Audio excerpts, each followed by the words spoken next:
nimegundua nyuma ya mpira, yani nyuma ya mpira akiwa adui amezuia muda wote, nateseka sana kufunga.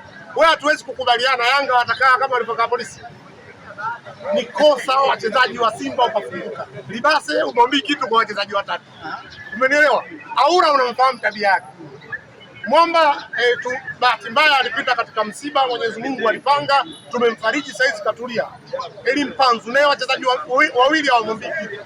Hebu arudi upande wa Yanga, nani anaweza kukufumbua? Yaani kabaki ule beki bora pale nyuma. Nani? Alani Okello mzuri kwenye kupiga pasi na kufunga. Mimi nakusudia man to man, Alani Okello unaweza kumchukua nani?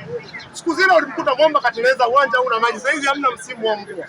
Kaka, acha bwana. Sisi tunakwenda kumpasua. Lazima hamna hiari katika hilo. Labda sasa narudia, waamuzi waendelee kuwabeba. Lakini kama watafuata sheria, kaka, wasipofungwa dai 10,000. Kama waamuzi watafuata sheria, sawa. Kama waamuzi watapata sheria, yani tunawafunga goli la haki kama alofunga Mwalimu, wasiseme offside, wakitoka ni dai shilingi 10,000. Kama waamuzi watapata sheria, basi ndio kitu tunachokitaka hivi. Waamuzi tu wapate sheria. Mimi kuwafunga Yanga ni faradhi, ni miongoni mwa timu ya ovyo kuanzia management ya Yanga mpaka huku chini. Pesa iko benki na ndio inapokaa. Alikamwe hajui kama hela inakaa benki.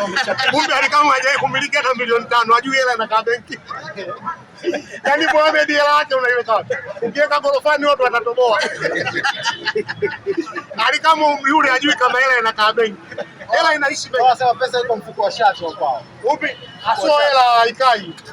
Haikai. Wewe milioni 10 unakaje mfuko wa shati? Tajiri namba 1 nchi hii kwa mujibu wa majarida yote ni Mohamed. Fedha anaomiliki Mohamed, nenda kwenye tathmini, Baresa akiunga mara 4 afikii. Sasa nirudie, sio dhambi. Hata Baresa akisikia hawezi kubisha. Fedha anaomiliki Mohamed, Baresa akiunga mara 4 afikii. Sasa Mohamed akichukua bilioni 1 akaiweka benki tu, alafu asende kuichukua, akaenda mwisho wa mwaka apata faida milioni 200, hela itakaa wapi? Lazima itakae benki. Alikamwe mshamba kizizi mara kwa mshamba duniani kama hivi. Ajui. Hela kaingia kachapisha kabisa. Si ajui maskini, hata kajawahi kupata hela. Ile nyumba yenyewe alojenga kajengewa. Engineer alienda pale, umeelewa? Cement hajawahi kuchukua hela. Ajui kama hela na benki. Kwa heshima na taadhima tumezungumza mengi. Salamu zako kwa wananchi kuelekea siku ya tarehe.